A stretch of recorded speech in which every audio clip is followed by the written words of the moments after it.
নমস্কার বন্ধুরা আমি আজকে আপনাদের কাছে আর একটা টিপস এনেছি। এই টিপসটা দেখুন, আপনারা মিউজিক ইলেকট্রনিক্স টিপসের সব থেকে গুরুত্বপূর্ণ টিপস। স্কিপ করবেন না, ভালো করে দেখুন, বুঝতে পারবেন। কোম্পানি কী সুন্দর লক করে দিয়েছে দেখুন।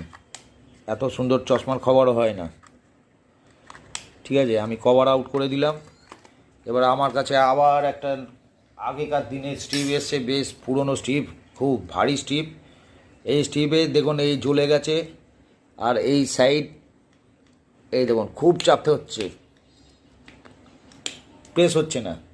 ঠিক আছে, আমি একটু অয়েল দিয়ে রেখেছি, দেখুন চকচক করছে, পুরো অয়েল দেওয়া আছে। সুতরাং এটাকে দেখার জন্য আপনাদের একটুখানি ধৈর্য নিতে হবে। প্রথম কথা, আমার যে হাত আছে, আমার হাতটা যাতে স্লিপ না কাটে, আমি একটু কাপড় দিয়ে ভালো করে পুছে নেব।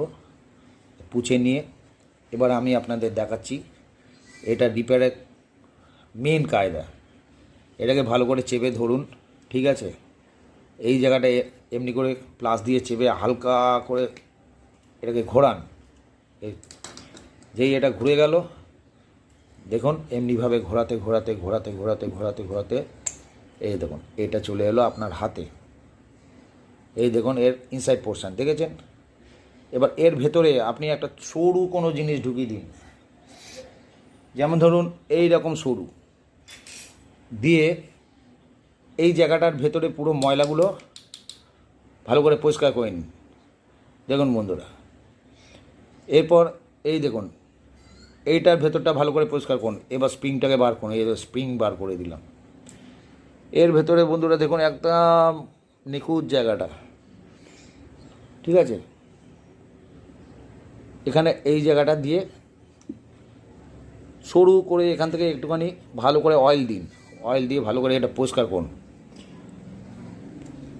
পরিষ্কার করার পর দেখুন অয়েলটা যখন যাবে ভেতরে, দেখুন এই পয়েন্টটায় টাচ হবে। এই দেখুন, তো এই জায়গাটা যখন টাচ হচ্ছে দেখুন আমি এটাকে বার করে দিলাম এবার। ঠিক আছে, এখানে প্রেসার পড়ছে, এই দেখুন আটকালো, তখন আটকাচ্ছিল না। দেখেছেন কী সুন্দর আটকাচ্ছে।